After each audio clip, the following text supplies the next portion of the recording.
তোমরা অনেক ছেলে বাবা অনেক বেশি খামখেয়ালি করো। এত কম বয়সে মুসলমানের বাচ্চা এত দুষ্ট হয় না। 14-16 বছরে 18 বছরে এক একজনে চেহারা দেখলেই বোঝা যায়। এই পরিমাণ নারী দেখে ফেলছো, এই পরিমাণ উলঙ্গ ছবি দেখে ফেলছো, এই পরিমাণ জিনা ব্যভিচারের অসভ্যতার নোংরামি মোবাইলে দেখে ফেলেছ। হতে পারে চিরেই বিবাহিত জীবনে আর সুখ মিলবে না।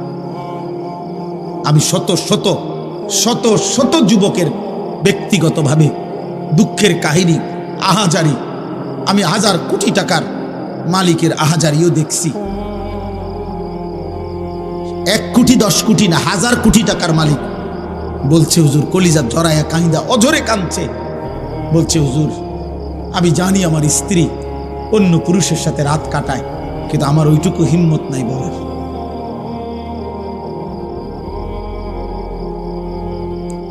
আমি সবাইরে দোষারোপ করছি না, যে ভালো তো ভালোই, তোমরা মনে করতে আসো আর কি। আহা, মোবাইলের ওই নর্তকী তোম করে সুখ দিতেছে না রে আব্বা, শেষ করে দিচ্ছি। অনেক ছেলের দেখেন চেহারা দেখলেই বোঝা যায় চোখ ভিতরে ঢুকে গেছে। এত কম বয়সে বাবা চেহারা এত কালো হওয়ার কথা, এত কম বয়সে আরেকটু ডর ভয় থাকার কথা। ওই দেখেন ওইখানে ছেলেরা হাসতেছে, মানে ওরা ওদের ফাইজলামি করতেছে, দেখছেন? ওই দেখেন, কে বলবে ওদেরকে, কে ফিরাবে? কেউ নাই। আরে তাকায় না, লাভ কি? বয়স্ক লোকরা চা দোকানে গ্রুপে গ্রুপে 10 জন 12 জন করে করে চাচারা জ্যাঠারা চা দোয়ানে বইয়া বইয়া বিড়ি খাইতেছে, গপ করতেছে। কেউ কি বুঝতে আছো দেশের অবস্থা কোন দিকে যাইব মনে হয়? বুঝেন না? হ্যাঁ, গপ মারতে আছে, বুদ্ধি দিতে আছে, বুদ্ধি দিতে আছে অনবরত। চা বেচতে আছে, চা দোকানদারে খোঁজা মাশাআল্লাহ, আপনার মতো বুদ্ধিজীবী থাকতে আমার দোকান আল্লাহর রহমতে রমরমা।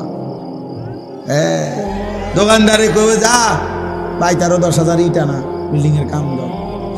কারো জাতির শ্রেষ্ঠ মাতা বয়স্ক বুদ্ধিজীবী এখানে আসে প্রতিদিন। এই বেহুদা কথা, ফালতু আলাপ। চোখের সামনে একটা ছেলে নামাজ পড়ে না, চোখের সামনে মেয়েগুলো বেপর্দা চলতেছে। আহা, বয়স্ক মানুষ তো এতটুকু বলতে পারে যে আমাদের কোনো করণীয় আছে কিনা। 10 জন মুরব্বীতে কমপক্ষে দূর কইতে তো পারে, কমপক্ষে ও আমগো কিছু করার আছে না, আমরা কিছু করতে পারি কিনা, কারো কোনো মাথা ব্যথা। এমনি জাতি টিকবে না, মনে রাখেন। আমি এই জন্যই বললাম, আমি পরিষ্কার বললাম, সুখ এখনো অনেক দূরে। আপনি শান্তি, স্বস্তি, নিরাপত্তা অনেক দূরে বাপ। আল্লাহ তাআলা ওয়াদা দিছে, বান্দা তুমি আমার ঈমান আমল বুঝায় না দিলে আমি ঈমানদারের শান্তি দেব না। আমরা মুসলমান, একটা গুরুত্বপূর্ণ কথা মনে রাখবেন, আমাদের চাইতে দুনিয়াতে কাফের বেঈমান হইতে পারে আমাদের চাইতে বেশি সুখে ভোগ করছে, কারণ ও কাফের। ওরে আল্লাহ সিদ্ধান্তই দিছে আমি বেঈমানকে দুনিয়া দেব অল্প কতক্ষণ। এই যে দেখেন, এই বেয়াদব দেখেন, এই যে এই দেখছেন, দেখছেন ভাইয়া, তুমি চলে যাও আব্বা, রাত অনেক হয়েছে আব্বা, যাই ঘুমাও। অথবা বাইরে কতক্ষণ মোবাইল টিপো, তোমার কষ্ট হইতেছে বাবা, এটা তো একটা শরীর, তো কতক্ষণ মোবাইল না টিপা থাকবে? তোমার তো একটা জান, বুঝো না? এরা তো বেশি দিন মেয়াদ থাকবে না, মোবাইলের এমবির মেয়াদ থাকবে না। তুমি চাইয়া লাও, যাও বাবা, ওঠো। তুমি আমার চেনো না হয়তো, আমি শুরুতেই বলছি না আমি সাংঘাতিক মানুষ। আমি কসম করে বলি, আমি দিল থেকে এটা বিশ্বাস করি যে আমি একজনকে বললেও আমার কোনো অসুবিধা নেই।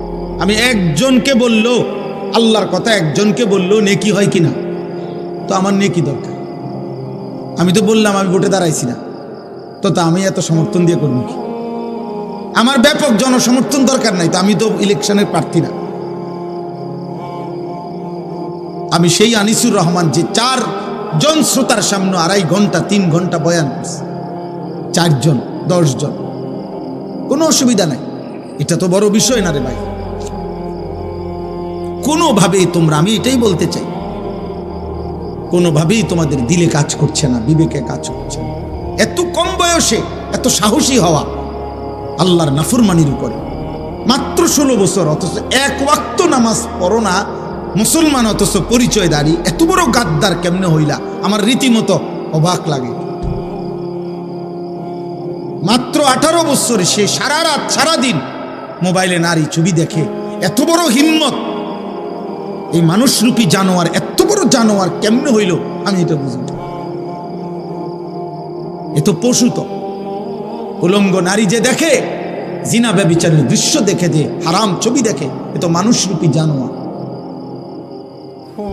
তার ভিতরে তো মূলত কোনো ইনসানিয়াত নাই। কারণ কোন মানুষ যদি নবীজি এই কথা বলছে সাহাবীকে, এক যুবক সাহাবীকে বলছে, হে যুবক, তুমি একবার ভাবো, আমি তোমাকে 5টা বিষয় জিজ্ঞাসা করি। যুবক জিনা করতে চাইছে। আল্লাহর নবী বলছে, তুমি কি চাও তোমার মায়ের সাথে এমনটা কেউ করুক? তোমার মেয়ের সাথে, তোমার বোনের সাথে, তোমার খালার সাথে, তোমার ফুফির সাথে? আল্লাহর কসম, সাহাবীর এই যুবক সাহাবী 5 বার চিৎকার দিয়া বলছে, লা লা ইয়া রাসূলুল্লাহ, আমি বাইচা থাকতে, রক্ত থাকতে আমি আমার মার সাথে কেউ বেবিচার করুক, বোনের সাথে, মেয়ের সাথে, আমার ফুফির সাথে, আমার খালার সাথে, আমি এটা চাই না, আমি চাই না। আল্লাহর নবী সাল্লাল্লাহু আলাইহি সাল্লাম বললেন, তাহলে তুমি যার সাথে অসভ্যতা করতে চাচ্ছ সে তো কারো মা, কারো বোন, কারো ফুফি, কারো খালা, কারো মেয়ে। তুমি একটা যুবক যদি মানুষের বাচ্চা হও, রক্তে যদি মানুষের রক্তে থাকে, তুমি বলো বাবা, মোবাইলে যে নারী দেখো, হ্যাঁ, অশ্লীল ছবি দেখো, তোমার মাকে এমন কেউ দেখুক? কথা বলে না। তোমার মাকে বিবস্ত্র দেখুক কেউ? তোমার বোনকে কেউ উলঙ্গ দেখুক? তুমি মেনে নিবা? মানুষের রক্ত থাকলে মেনে নিবা তুমি এটা? তো তাহলে সে কি কারো মা না? সে কি কারো বোন না? তুমি যাকে দেখছো।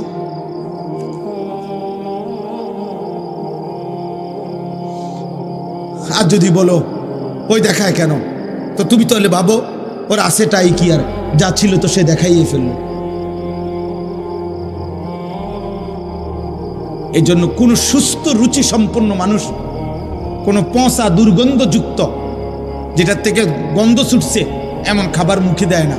ঠিক কোন সুস্থ বিবেকবান, খোদার কসম ইমানদার কোন যুবক, বেহায়া বেপর্দা, যেটার থেকে দুর্গন্ধ ছুটছে, এরকম দুর্গন্ধ কোন কন্যা নারী, বেহায়া নারীর সাথে সামান্যতম ভালোবাসার কোন সম্পর্ক, হারাম কোন সম্পর্ক কল্পনাও করতে পারে না। বেপর্দা বেহায়া নারীর সাথে যে সম্পর্ক করতে চায় মেয়ের সাথে, মনে করতে হবে বেটা তার রুচিতে সমস্যা, তোর নাকে সর্দি, তোর নাকে দুর্গন্ধ লাগে না, দুর্গন্ধ লাগে না। এই জন্য আব্বা আমি বলতে চাইলাম এতটুকুই কথা। আমার মূল বক্তব্য, আমরা আমাদের মহান আল্লাহ, আমাদের সৃষ্টিকর্তা, আমরা এখানে যারা বসছি, আমরা মুসলমান, ঘুরে ফিরে সকালে কিংবা দুপুরে, রাতে কিংবা দিনে, শিশু কিংবা যুবক বৃদ্ধ, আমরা শেষ পরিচয় আমাদের, আমরা মুসলিম। আমরা চাইলেই এই পরিচয় আমরা সরাইয়ে দিতে পারবো না। অতএব মুসলিম হিসাবে আল্লাহ আমাদের কাছে চান আমরা যেন আল্লাহর গোলামি করি, আল্লাহকে ভয় করি, একটা একটা গুনাহ যেন ছেড়ে দেই, আল্লাহ তাআলার আদেশ যেন পালন, এটাই আল্লাহ আমাদের কাছে চায়। আর এরই নাম তাকওয়া। তাকওয়া তাকওয়া। আল্লাহ বলে, বান্দা তুমি যেহেতু মুমিন, তুমি যেহেতু মুসলমান, আমি তোমার কাছে চাই ইত্তাকুল্লাহ ইত্তাকুল্লাহ ইত্তাকুল্লাহ, আল্লাহকে ভয় করো, আল্লাহকে ভয় করো, আল্লাহকে ভয় করো। আল্লাহ যেন আমারে ডাক দিয়ে বলে, আনিস, কেউ আমারে না মানুক, তুমি না মুমিন, তুমি না বললা মুসলমান, তো তুমি আমারে মানো। কেউ আমারে সেজদা না দো, তো তুমি না বলছো তুমি মুসলমান, তুমি না বললা তুমি লা ইলাহা ইল্লাল্লাহ মানো, তুমি না বললা তুমি মুহাম্মাদুর রাসূলুল্লাহ মানো, তো তুমি সেজদা দাও। তুমি আমারে ডাকো, তুমিও ডাকবা না আমারে, তুমিও আমার একটা সেজদা দিবা না, তাহলে তুমি ধর্মের পাশে ইসলাম লেখলা কেন? তোমার জন্ম নিবন্ধনে ধর্মের পাশে ইসলাম লেখলা কেন? তোমার পাসপোর্টে তোমার ধর্মের পরিচয় ইসলাম লেখলা কেন? তোমার জন্ম নিবন্ধন সনদে ধর্মের পরিচয় ইসলাম লেখলা কেন? এই জন্য কোরআনুল কারীমের মধ্যে আছে, কিয়ামতের দিন আল্লাহ তাআলা ফেরেশতাদেরকে বলবে, প্রত্যেকটা পাপীকে 2 জন লোক সহ একসাথ করো। 1 পাপীকে, 2 পাপীর সঙ্গীকে, তিন পাপ কাজে সে নির্ভর করেছে যার উপরে, তাকে এই তিন নাফরমানকে একসাথ করে দাঁড় করাও জাহান্নামের দিকে বরাবর করে। আমি আল্লাহ ওয়াকিফুহুম ইন্নাহুম মাসউলুন, একটা একটা করে আমি আল্লাহ জিজ্ঞেস করব, বান্দা কেন আমার নাফরমানি করেছো? হ্যাঁ হ্যাঁ, আপনি এই জন্য ভাবেন। আমি এখনই দোয়া করব, এই রাত গভীরে আব্বা, নওজোয়ান বয়স্ক বাবা, একবার হইল বিবেক দিয়া সারা দিন শেষে রাত্রে ঘুমাইবার আগে প্রত্যেকটা কিশোর যুবক বাবা, আমি আপনার 1 মিনিটের জন্য 30 সেকেন্ডের জন্য হলো চোখ বন্ধ করে একবার ভাইবেন, আজ যা করছেন তা আমি মুসলমান হিসাবে ঠিক হলো? সারাদিনে 5 ওয়াক্ত নামাজের ওয়াক্ত চলে গেল, আমি একটা সেজদাও দিলাম না। আমার বয়স 40, আমার মালিকের কোরআন আমি একটা পৃষ্ঠা দেখে দেখেও পড়তে পারি না। সারা দিনে 24 ঘন্টার মধ্যে আমি কি 10টা মিনিট আমার আল্লাহর নামের জিকির করতে পারতাম না? হ্যাঁ, আমার আজকের সারা দিনের উপার্জন 1000 টাকা, আমি কি আমার আল্লাহর পথে 10টা টাকা খরচ করতে পারতাম না? কোনোদিনই মনে পড়লো না। এতটুকু হিসাব মিলাই, এটা আল্লাহর কোরআনে বলছে, ওয়াল তানজুর নাফসুম মা কদ্দামাত লিগাদ, বান্দা তুমি হিসাব কইরো আজকের দুনিয়া থেকে আগামীকালকের আখিরাতের জন্য কি পাঠাইছো। 2 নম্বরে আল্লাহর নবী বলছেন, আল কাইয়িসু মান দানা নাফসাহু, বুদ্ধিমান সে যে নিজের হিসাব করে। নবীজি বলছেন, হাসিবু কাবলা আন তুহাসাবু, আল্লাহ তোমার হিসাব নেওয়ার আগেই নিজের হিসাব তুমি করো। আল্লাহ আমাদেরকে বুঝ দান, আল্লাহ আমাদেরকে বিবেক দান করে। তাহলে আল্লাহ তাআলা আমাদের কাছে তাকওয়া চায়, গুনাহমুক্ত জীবন চায়, আল্লাহর আনুগত্যপূর্ণ জীবন চায়।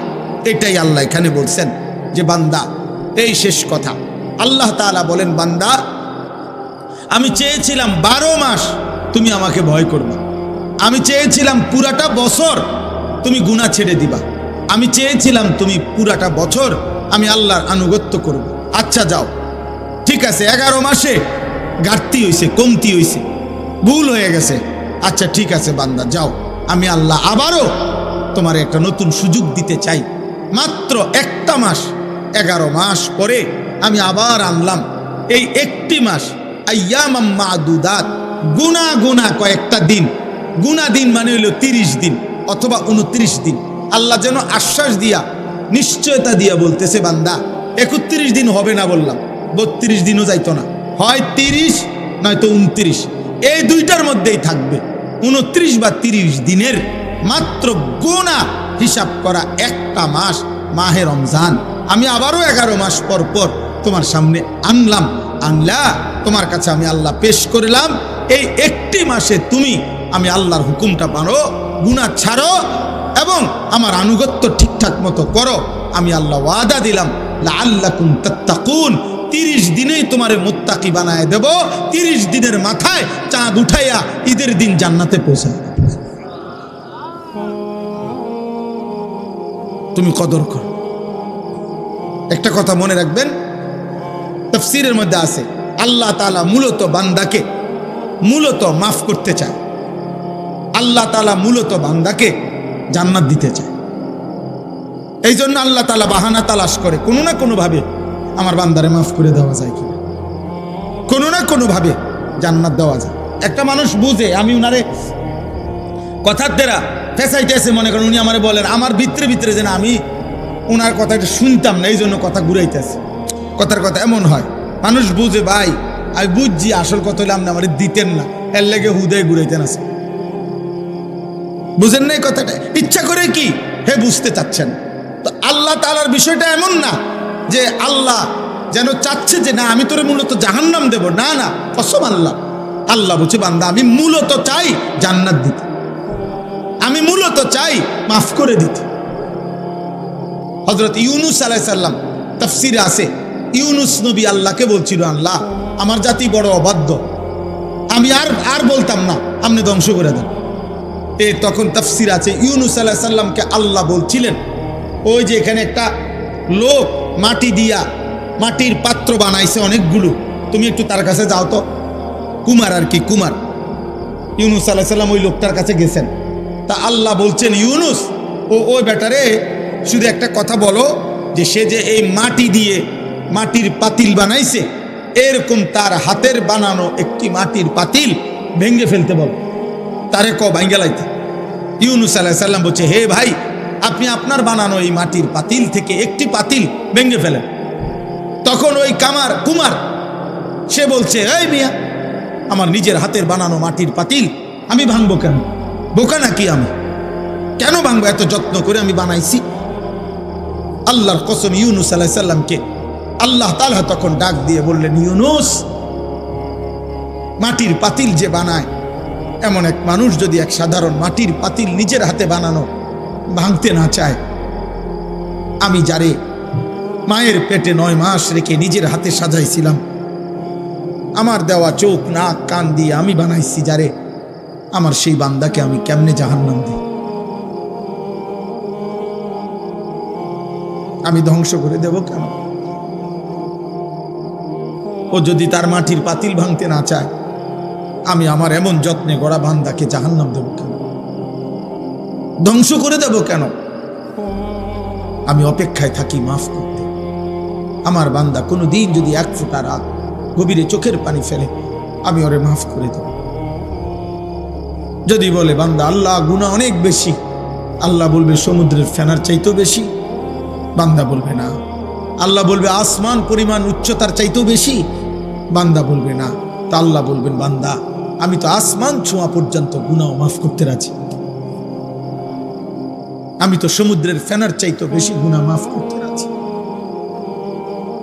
এত সুযোগের পরেও যে বান্দা আল্লাহকে ডাকে না, সেজদা করে না, গুনাহ মাফ চায়, ঠিক আছে বদনসিব, তুমি তোমার জীবন চাও। কে কার জন্য আটকাইবে? কারো জন্য কেউ আটকায় না। আমি আবারও বলছি, শেষ কথা, কিশোর যুবক মনে রাখো, স্বার্থপর এই দুনিয়া এত যান্ত্রিক, দুনিয়া এখন এত কঠিন বাস্তবতা যে আপন জনরাও ব্যস্ত, যার কারণে তুমি যদি নিজে নিজে নষ্ট হইয়া চরিত্রহীন হইয়া যাও, কোচ্চা গইল্লা গন্ধ ছোটে, তোমারে কেউ টাইনা ধরবে, কেউ ফিরাইব, এই টাইম কারো হাতে না। আমার এই কথা এক ছেলে হলে মনে, বাস্তবতা বড় কঠিন এখন। কারণ মানুষের এখন উপার্জন দরকার বেশি। 10 টাকার পণ্য 1000 টাকা। মানুষ, আমরা আগে পুরা বাড়ি, মনে করেন আমাকে মুরব্বীরাও বলবেন, আমরাও তো ছোটবেলায় দেখছি, পুরা বাড়ি বাপ চাচা জেডা প্রত্যেকের ঘরের মানুষ যদি মিলে 30 জনও হয়, 40 জনও হয়, তো পুকুরের কোনা বাথরুম নাকি ওইখানে তো পুরা বাড়িওয়ালারা গেছে না? তাহলে আগে তো এভাবে জরুরত ছাড়ছে, কিন্তু এখন 6টা রুম 6টা বাথরুম। কথা বলে না? 4টা রুম 4টা কি বাথরুম, প্রত্যেক রুম অ্যাটাচড বাথরুম। তাহলে এই ব্যক্তির খরচ বাইরে গেল কিনা? খরচ বেড়ে গেল না? তার বিল্ডিংটার খরচ বাইরে গেল না? এখন সব কিছুতে মানুষের এখন সম্পদ দরকার বেশি, টাকা, উপভোগ। মুশরিকরা এই পাশ্চাত্য এত বেশি চাকচিক্য করে দুনিয়া আমাদের সামনে দিচ্ছে, প্রতিনিয়ত প্রযুক্তি, গতি, আরো রং ঢং, যার কারণে মানুষ বেহাল, আরো টাকা দরকার। তাহলে এখন কে কার সময় নিবে? এই জন্য বাবা আজকে 15 দিন না, আজকে 1 বছরও বাপে জানে না তার ছেলে যে 1 ওয়াক্ত নামাজ পড়ে। এবারও সময় নেই। এবার এক কথা, যা টাকা লাগে তোর মার কাছে রাখিয়া গেছি, টেহা নিস, পেটের বুক লাগলে ভাত খাইয়ে যাইস। এবার তোর মতো করে তুই বড় হ আব্বা, তুই মানুষ হ, নইলে জানোয়ার হ, নয় নারী দেখ, নয় ছবি দেখ, নয় জিনা কর, বেবিচার কর, মদ খা, নয়তো জুয়া খেল, অসৎ বন্ধুদের সাথে, তোর চুল তোর মতো, তোর চেহারা তোর মতো, কিসের আল্লাহ, কিসের খোদা, কিসের নবী, কিসের রাসূল, তোর মতো তুই যা। কারো হাতে সময় নেই, কারো হাতে সময় নেই। এই হলো মূল বিষয়। আগে আমরা মনে আছে দুপুর 2টা বাজে গেছে, নানার বাড়িতে বেড়াইতে গেছি, তো এখনো ভাত খাইতে যাই নাই, ছোট মামা আইছে, বড় মামার বড় ছেলে মামতো ভাই উনি আইছে, ছোট্ট মামতো ভাই একজন আইছে, সবাই খুঁজে দৌড়াদৌড়ি, হ্যাঁ তাড়াতাড়ি ভাত খাইতে যাইতে বলছে। আর বাড়িতে গেছি, আর সবাই মিল্লা দমকানি, দুষ্ট হয়ে গেছ, 2টা বাজে গেছে, অন্য ভাত খাইতে আইও না। তাইলে কথার কথায় সবাই টেনে ধরছে, আজ আর টেনে ধরার কেউ নাই। ফলে সংখ্যাগরিষ্ঠ ছেলে পেলে নষ্ট হওয়ার পিছনে অভিভাবকের এই গাফলতি আর খামখেয়ালি প্রচন্ডভাবে দায়ী, যার কারণে ছেলেদের অধিকাংশের আপনি দেখেন, এখানে আপনি ছেলেগুলোর দাঁড় করায় দেখেন, জিজ্ঞাসা করেন বাবা তোমার চুলটা কার মতো, সে বলতে পারবে না। একটা ছেলেকে বলেন যে বাবা তুমি আজকে সারা দিনে যে পেশাব করছো, পানি নাও নাই, টয়লেট পেপার ব্যবহার করো নাই কেন?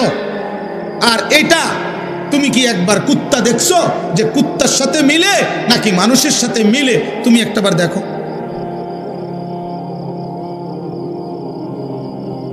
তুমি কি কোনো জানোয়ার দেখো নাই কোনোদিন যে জানোয়ার পেশাব করার পরে কি করে? তুমি কি কোনো মুমিন দেখো নাই মুমিন পেশাব করার পরে কি করে? আল্লাহ আমাদেরকে বুঝ দান করেন, আল্লাহ আমাদেরকে কবুল করেন।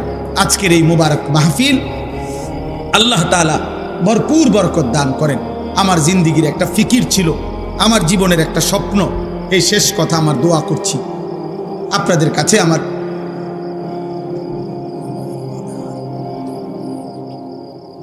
আমাদের প্রত্যেকেই, আমার একটা জিন্দিগির ইচ্ছা আকাঙ্ক্ষা, আমরা প্রত্যেকেই যেন আলহামদুলিল্লাহ এই কিশোর নওজোয়ান মুসলমানের সন্তান এরা যেন আল্লাহমুখী হয়, আখিরাতমুখী হয়। আপনাদের রাত গভীরে অভিভাবকদেরকেও আমি বললাম, আপনারা যারা আসছেন কষ্ট করে, ছেলেরা যারা আয়োজন করেছেন, আল্লাহ আপনাদের সবাইকে ভালো রাখেন, কবুল করেন। বলেন আমিন, বলেন আমিন।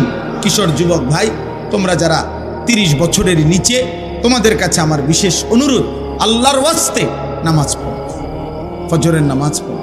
এমন সুন্দর জীবন রাত, এমন সুস্থ সবল যৌবন আমার আব্বা নষ্ট করে দিও না। হয়তো কেউ বলবে না, হয়তো কেউ ফেরাবে না, একদিন তুমি কোথাও না কোথাও থামতে হইবে,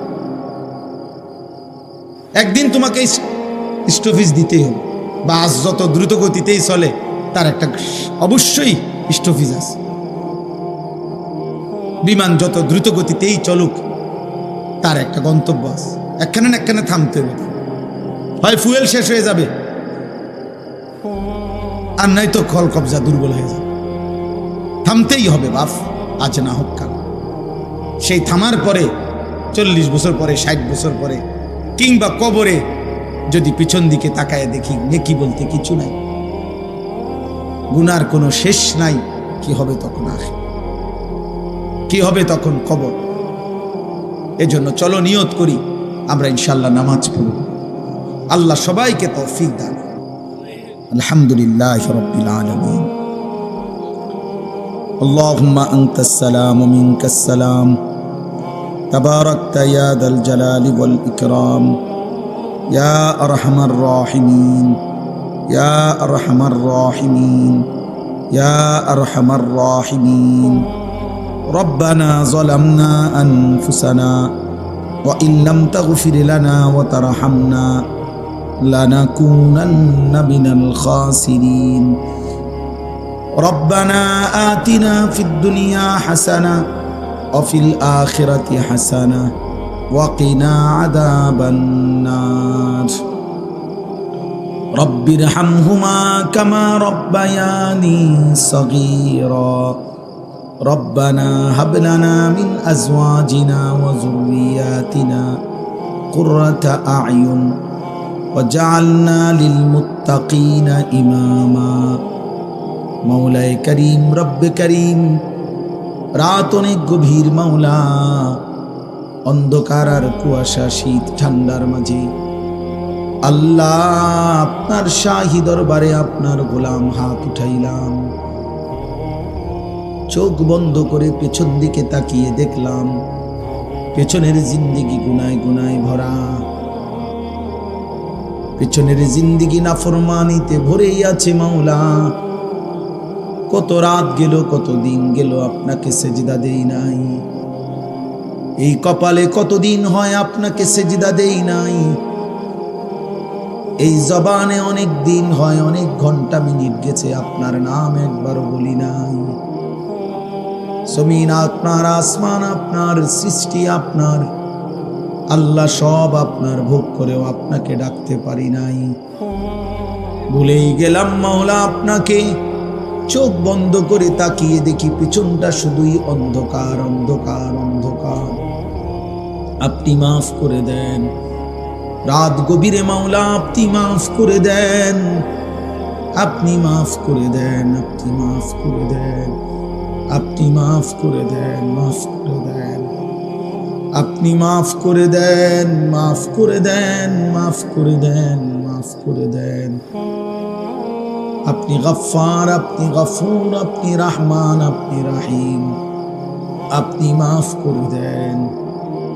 আযাব দিলে আপনার কোনো লাভ নাই, মাফ করে দিলে আপনার কোনো ক্ষতি নাই, মাফ করে দিলে আপনার ভান্ডারে কমবে না, মাফ না পেলে আমাদের উপায় থাকবে না। আয় আল্লাহ আপনি মাফ করে দেন, আয় আল্লাহ আপনি মাফ করে দেন। হাসবুনাল্লাহু ওয়া নি'মাল ওয়াকিল, নি'মাল মাওলা ওয়া নি'মান নাসির। লা ইলাহা ইল্লা আনতা সুবহানাকা ইন্নী কুনতু মিনাজ জালিমিন। আয় আল্লাহ আপনি মাফ করে দেন, মাকে মাফ করে দেন, বাবাকে মাফ করে দেন, দাদা দাদি নানা নানিকে মাফ করে দেন, আত্মীয় স্বজন বংশধরকে মাফ করে দেন, সমস্ত কবরবাসীদেরকে মাফ করে দেন, কিয়ামত পর্যন্ত কবরের আযাব মাফ করে দেন, কবরগুলোকে জান্নাতের টুকরা বানায় দেন, আপনার নূরে রহমত দ্বারা ভরপুর করে দেন। আল্লাহ আমাদেরকে মাফ করে দেন। আল্লাহ আমরা যারা বেঁচে আছি, কিশোর যুবক বয়স্ক, বাবা চাচা দাদা মা বোন হুজুর পাবলিক, আমরা সকলকেই মাফ করে দেন। সিজদাওয়ালা কপাল বানিয়ে দেন, কাঁদনেওয়ালা চোখ বানিয়ে দেন, জিকিরওয়ালা জবান বানিয়ে দেন, মোহাব্বতওয়ালা দিল বানিয়ে দেন, সুন্নাতওয়ালা জীবন বানিয়ে দেন।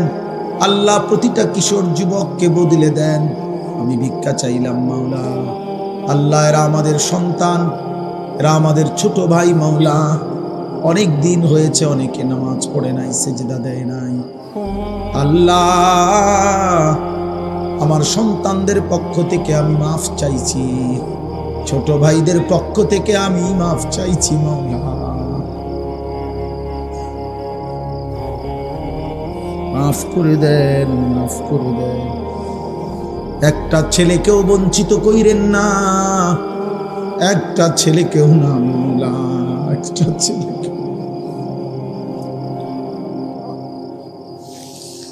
আল্লাহ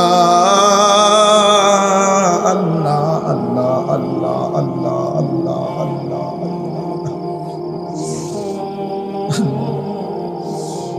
বাবা চাচা দাদাদেরকে আরো বেশি নেক আমলের তৌফিক দেন। মা বোনদেরকে পর্দা পুশিদা দান করেন। মা ফাতেমা রাবেয়া বসরিয়ার মতো বানিয়ে দেন। উলামায়ে কেরামকে হায়াতে তৈয়বা আফিয়া দান করেন। দূর দূরান্ত আশপাশ থেকে যে যেখান থেকে এসেছে আল্লাহ সবাইকে কবুল আর মঞ্জুর করেন। আল্লাহ আমার প্রিয় বন্ধু শাহেদ ঢাকা থেকে কষ্ট করে মাওলা এসেছে, আল্লাহ আপনি তাকেও মাফ করে দেন।